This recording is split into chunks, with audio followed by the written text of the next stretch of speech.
అస్సలాము అలైకుం వరహ్మతుల్లాహి వబరకాతు.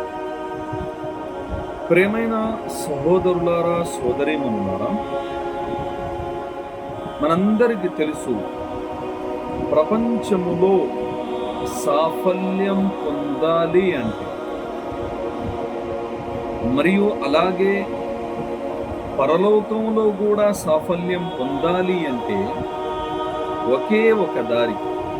అది ప్రవక్త సల్లల్లాహు అలైహి వసల్లం గారు చూపించిన. అయితే ప్రేమైన సహోదరులారా, ఇవాళ రోజుల్లో చాలా పెద్ద సమస్య అయిపోయింది. చాలా పెద్ద కల్లోలం అయిపోయింది. అది ఏంది అంటే అది భార్యాభర్తల విషయం. ప్రపంచంలో ఎంతమంది అయితే ఉన్నారు, తూర్పు, పడమర, ఉత్తరం, దక్షిణం,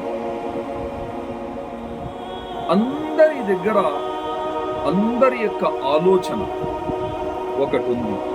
అదేంటి అంటే జీవితం బాగుండాలి అంటే తన దగ్గర ఒక పెద్ద మంచి జాబ్ ఉండాలి, పని ఉండాలి, పెద్ద ఇల్లు ఉండాలి, పెద్ద కారు ఉండాలి, తన యొక్క అవసరాలు పూర్తిగా అవ్వాలి. ఈ యొక్క ఆలోచన కలిగి ఉంది. ప్రేమైన సహోదరులారా, సోదరీమణులారా, ఇక్కడ మనం అర్థం చేసుకోవాలి, జీవితం నడవాలి, ఇల్లు బాగా ఉండాలి, సంతోషంగా ఉండాలి అంటే అది వస్తువులతో కాదు. ప్రపంచంలో 7 ఖండరాలు, తూర్పు నుంచి పడమర, ఉత్తరం నుంచి దక్షిణం దాకా ఇంటర్నేషనల్లా చెప్పబడుతుంది. ఏంటంటే సంతోషం ఉండాలి అంటే ఇంట్లో అయినా సరే, ఎక్కడైనా సరే, అది ఒకే ఒక వస్తువు. అదేంటంటే మంచి గుణం, మంచి అలవాట్లు, తీపిగా మాట్లాడటం, అందరితో బాగుగా ఉండటం, మనసులో ఏ కుళ్ళు కుతంత్రం లేకుండా మనసుని శుభ్రంగా ఉంచుకుంటాం. ఇది మంచి గుణంతో ఎప్పుడైతే మనం జీవితాన్ని నడిపిస్తామో అప్పుడు మన జీవితంలో సంతోషం అనేది ఉండాలి. అవసరాలు తీరాలి. మనిషికి అవసరాలు ఉంటాయి, జాబ్ ఉండాలి, డబ్బులు సంపాదించాలి, అంతా ఉండాలి.